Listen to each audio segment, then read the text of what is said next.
Okay, Matt Sanborn, Rick Sanborn. Not Sanborn, Huh? Not Sanborn.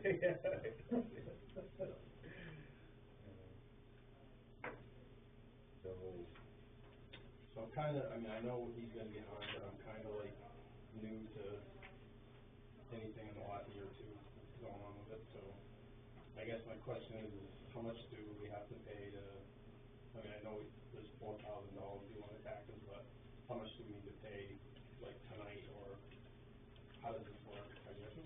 I think what Deb has told us is that it is foreclosed. Okay. So what happens is once the state statute says once the property is foreclosed, then management of it comes to the select board. Mm-hmm. And the way we've done it in the past is we've sent them a letter saying, you can either pay it off, you know, but you've got to pay it all off to get it back. Yep. Generally, we've given them a choice. I don't know that we've ever taken a piece of property away from somebody. Yeah. We always give them a chance to pay it off over a period of time. Mm-hmm. And we also give them the option to apply for a poverty abatement. And which, you know, the poverty abatement will write off some or all of the back taxes. So I would say those are the options. I mean, there's nothing going to happen right away. Yeah. I think from what I've been told, he came in and paid some just recently. Yeah, I thought they said he paid $639. $639, but does that come off of the $4,300? I don't think it comes off. I think it's already been taken off in this accounting that I have saw. But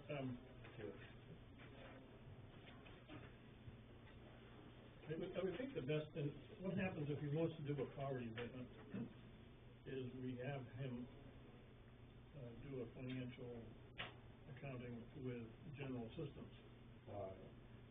We're supposed to have some kind of a way to determine whether he has the ability to, as the legal term is, contribute to the public charge. And so it goes through the process. We get we in the past anyway, I haven't done it in a few years, gotten a summary from the General Assistance Administrator, what their finances are, and then we sit down and talk to them. Make your case, you know, if you want a poverty abatement, make the case. And then based on that, we'll sit together and come up with something to do with that. I would think what would be my recommendation for him is to come in and... Well, I mean, I was coming tonight. I don't want to offer anything in my name. I want nothing to do with this piece of property. He hasn't lived there in over a year. He doesn't? He hasn't lived there in over a year. I heard that some squatters in there. There's nobody there now. There's no power, there's no heat, there's no anything. It's just sitting there abandoned. But I was willing to put $1,000 down tonight in my brother's name, not mine. Yeah. And then I could agree to I'll pay $100 a month or whatever towards it till it's paid off. But I don't know what else to do. Yeah, I mean that. I mean, it's up to you. Anybody can pay off somebody else's taxes if they want. Yeah. We'll take the money. Yeah, I think I honestly, I feel more strongly that I don't want the town to have to deal with this piece of property. Then, I mean, I know my brother's intentions is to sell it, but I don't know. Yeah, well, we'd rather not. I don't want the town to have to deal with it, to be honest with you. The problem is that he can't sell it because he doesn't own it. Yeah. So until we've issued a quitclaim, then he can't sell it. So, I don't know. Gotcha. So does the town legally own the property at this point? Yeah. So, I mean, I'd have to ask Deb because I think she sent out the foreclosure notices and there's a little bit of a grace period that's available to the owner. but as soon as that's done, it's owned by the town. It's just an automatic thing that happens if you don't pay your taxes on time. Right. As long as Deb files the paperwork. So, that's the only thing to think about is that, there's $4,000 in there, you can take a while paying it off if you want to know. Yeah. I mean, And, I'm pretty much flushing it anyways. yeah. It's never gonna come back to me, but, yeah. Having come talk to him, I mean, that's, Yeah, I don't know that he's, you don't think he would? no, I think he would, but I don't think, I don't know. You're gonna have to guide him through the whole process, so, Yeah, those are, yeah. we've done that. Right. So I'm gonna go pay $1,000 on this piece of property tonight, and then it's a goodwill thing, I guess, and then I'll see if he'll come talk to you, I guess. You're a good man. I don't know what to do. I don't know what to do. So. Okay. All right, good Yeah. deal, thank you. You guys have a wonderful evening. Stay warm. It was beautiful today, I got up to 33. Yeah. All right. Have a good one, Dan. See ya.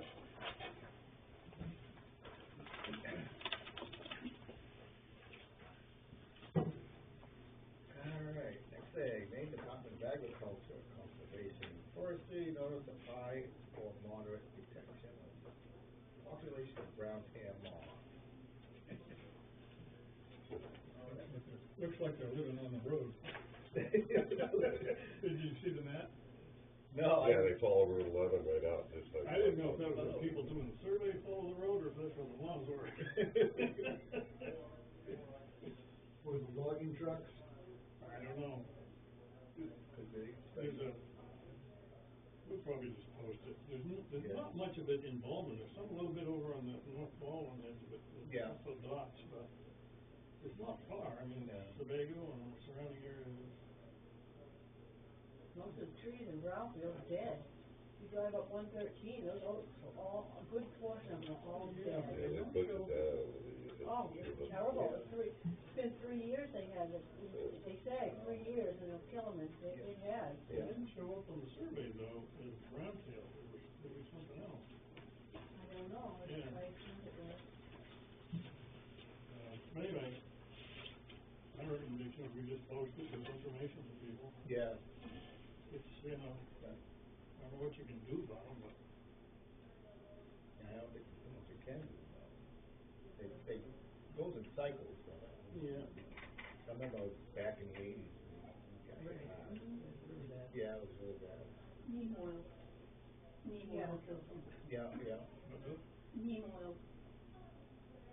You can get it, like, it's an organic spray, you can get it at Tractor Supply or something like that. But they're up in the trees. Yeah. You can still get them. Don't you just like spray it around the trunk and then they. No, usually what I do is if I see one started, then I spray the whole thing, and you can just see them like curling right up and.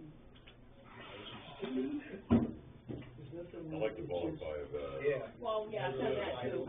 Yeah. Yeah. People really allergic to it. This woman in Hiram did that and she set the field on fire. Yeah, got some chisel going on, for sure. Yeah. We had two red maples in our front yard, like, that year, and my father heard that if you put axle grease around the base of it, they couldn't crawl up. Yeah. Well, it ended up killing the tree. Of course it did, yeah, we did Vaseline. Vaseline, yeah. And it was like, it took forever for that to go away. Yeah. It didn't kill the tree, thankfully, Yeah. but. No, It was the oil, the volatiles in the oil that killed the tree. Right, yeah. People lose it if they put like a metal strip around. Yeah, the tree. yeah. Yeah. It's frightening to hear that, so, I mean, you know. Yeah. Hopefully it won't get too bad. Well, if you could just post that stuff on. I remember going down through the arm and it was almost like fall, all the trees Yeah. were bare, you know, in the middle of the summer, you know. Yeah, well, there was, that's, on the way Brown, you know, Yeah. between Brownfield and, Brownfield. Yeah, yeah, On the right. line, the trees were just gone. And all those stores, people would open the door and they'd fly in, At night, the lights would be on. And Oh, all over the yeah. place, and it was Yeah. a nightmare. Wow. Stephen King novel going on. You should write it. All right, well, reminder, planning board meeting Thursday night, 7:00. Town office will be closed Monday, President's Day, and we have tri-town meeting next Monday. Anything, John? Yeah, so, I guess I'll get a hold of, David Laurie and, Yeah. talk to him about our situation. Also mentioned that, the land use ordinance, the version that's on the web is garbled. And, I'd like to ask Robin to take it down so that we don't get more people excited. You can't do anything in the rural district right now if you follow Really? what's on the web. Yeah. You can't have a business, you can't build a building, you know, it just, something happened, whatever. Things go into computers and they come, I have no idea. So, that's all I have to say for tonight. Okay. If Robin can take it down, we'll get on this. Michaela Jordan is the one who has it on her computer at Southern Maine Regional Planning, and, I called her this morning and haven't gotten a call back, so I'll harass her tomorrow again, you know. I think it's a good idea, though, Robin, if you could pull that, you know. Yeah, we don't want to get people upset. Yeah, For nothing, yeah, you know. it don't need to be, Right. yeah. So is it something that happened at Southern Maine's end, or? Yeah, probably. Okay. Probably, you know, it's just one of those things that you hit the delete button and, you know, things disappear and it was your, you know, the right Okay. side of your pinky or something that Yeah. did it. And who knows what it was, but it was just really inadvertent and shouldn't have happened. Okay.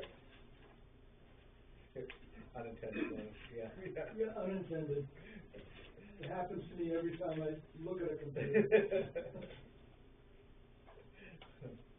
Mary, you got anything? No, I don't, thank you for asking me. Very well. I do. The day, when we voted for the excavator, Yeah. I'd asked Bob what size the excavator was, and he kinda like snapped back at me, which was kinda unusual for Bob, saying, I don't know what the size is, you're gonna have to ask. My feeling is, if you are recommending the townspeople to pay for something, you should know what they're trying to buy. Thank you for your opinion. And that's not a snap, that's just an answer. Mhm. But you kinda like snapped at me, and I'm like, Maybe that's the way you took it. I didn't intend to snap back at you, I just told you that I well, didn't I'm know. just telling you that that's how I felt, And, and, thank you for your opinion. but I still do think that if you are gonna take in and recommend something to the town, then you should know what you're looking at, whether they're looking at two different ones, or, you know, I know the two that they were looking at were both the same size, so it's like, but if you're gonna recommend something, know what you're recommending. Thank you. Kathy? Nope, putting together a, planning board, or, board meeting, and, trying to get the air handler looked at. And that's what I was talking with Matt just now about, you know, can we send somebody over there, cause I need some answers. I'm not getting the answers out of the people that are maintaining it right now, or lack thereof, Mm-hmm. and, something's gotta happen, Yeah. so, plugging it out. Yeah? No? Robin? Thank you. Bob? I heard you found some cords for the cameras. That's still on? Well, there's some available. Yeah. I just talked to Sarah about it. Yeah. Good. I was gonna do that, I was gonna get the names off the camera and see what we needed. Really, she beat me to it. Sarah found, Yeah. as long as we're long enough to go hook far you need to go, and, Yeah, and yeah. You said it was at 34, 45, 45? 25, 45. 25. That should be long enough. Dave? Yeah, I had, Carmen Hanscom from Steep Falls come and look at the chimney for us. No. It's not really a quick fix. What's happening and why it's all cracked up is the main flue, the clay flue is all cracked up in there. So what it's doing is the heat's getting around it and expanding all that concrete and causing all that crack. Not a quick fix. He recommends a chimney liner, which obviously can be done in warmer weather so you don't shut down the school for heat. Okay, yeah. He didn't throw a price at me. I don't know, something we should put out to bid. I mean, it's not gonna be, just some experience. I mean, the chimney liner alone, if you was to go buy it yourself as a Joe homeowner, you're looking at a couple grand just to buy the liner itself. And then, who knows what fittings and all that you need. So, something to, did you get up on the roof and look down? we didn't know. You could see, it's a big ass chimney tower, and the whole bottom of it's all broken up. Yeah. And that's what's causing all the expansion and the cracking of what's going on around it. Safety-wise, I wouldn't want it running in my living room, but over there, little gas that escapes here and there is not really gonna kill anybody, I wouldn't think, but would have to be addressed. Yeah, we just need to, Yeah. address it come warmer weather. Yeah, so I can, as soon as I hear, I'll shoot you guys an email, let you know what he said for a price, but, Yeah. something substantial like that, I don't know if it requires putting it out to bid, Can we just get 3 different estimates and go with the cheapest one, or go with the put it out together? I don't like that cheapest one idea. I know, yeah, I know. I mean, Cutting corners. I don't know, the way you guys talk about how hard it is to find anybody to fix anything these days, you got somebody on the line here with Dale, and I would go with them. I wouldn't even question it. Oh, no, he won't overprice or anything like that, I just didn't know as far as how it would look, as far as, we just hire somebody to do it, yeah, we should get us up a bit about it, just to be fair. See what he comes in with. Yeah. We don't need to give people I excuses. texted him earlier today, but his brother-in-law died yesterday, so he's kind of preoccupied right now, so. Yeah, not just a case of water or anything, so. Yeah, right. That's it. It sounds like something that's been brewing for quite a Yeah, long time. it's in order to, cause all that. Yeah. It's been leaking for quite a bit, yeah. I know I had just had to redo my chimney, what happened is, over 35 years, my bottom cleanout was too high. So the smoke was coming out and the cement had degraded around it and it was getting up between the flue and the, chimney block itself. Oh, yeah. And it packed it solid over the years. Oh, yeah. It started oozing right out the black and out the chimney. Yeah. Like, what the? Yeah. I ripped it right down. So, that's what happens. It gets in between the flue and the tile and just heats everything up and expands it. Yeah. And, All right. Metal liner's the way to go.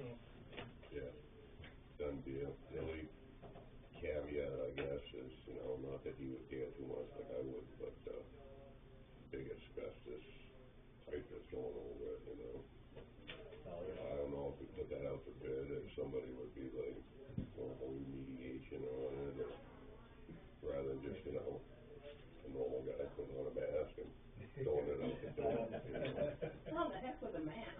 Wow. So, All right. All right, I don't have anything. Adjourn this meeting? Second it. Right here. Happy Valentine's Day. Yeah.